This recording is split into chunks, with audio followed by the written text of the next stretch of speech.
నమస్తే వెన్నెల టీవీకి స్వాగతం. అనంతపురం జిల్లా గుత్తి పట్టణంలోని ప్రపంచ కార్మికుల దినోత్సవం సందర్భంగా సేటియు ఆధ్వర్యంలో ఎన్టీఆర్ సర్కిల్ నుండి గాంధీ సర్కిల్ వరకు ర్యాలీ నిర్వహించారు. స్థానిక గాంధీ కూడలి వద్ద సేటియు జెండాను భవన నిర్మాణ కార్మికురాలు ఎల్లమ్మ ఆవిష్కరించడం జరిగింది. ఈ కార్యక్రమానికి మున్సిపల్ యూనియన్ రాష్ట్ర అధ్యక్షులు నాగభూషణం హాజరయ్యారు.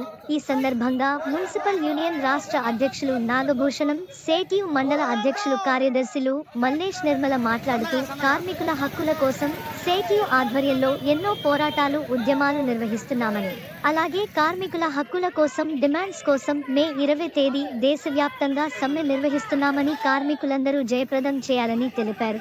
ఈ కార్యక్రమంలో మున్సిపల్ కార్మికులు, ఆశా వర్కర్లు, అంగన్వాడీ వర్కర్స్, భవన నిర్మాణ కార్మికులు, ఆటో కార్మికులు, వ్యవసాయ కూలీలు తదితరులు పాల్గొన్నారు.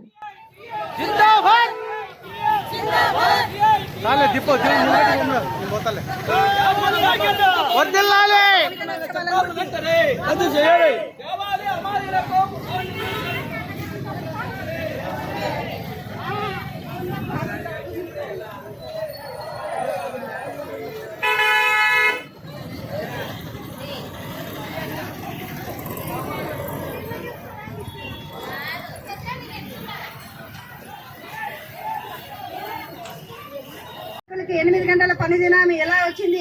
8 గంటలు మాత్రమే పని చేయాలని చట్టం వచ్చింది. ఆ చట్టం ఎందుకు వచ్చిందని ఇందాక నాగభూషణ వివరంగా వివరించారు. కాబట్టి మనము కార్మికులంతా ఏకమయ్యి మన హక్కులు ఏవైతే ఉన్నాయో అవన్నీ కూడా కాపాడుకోవాలి.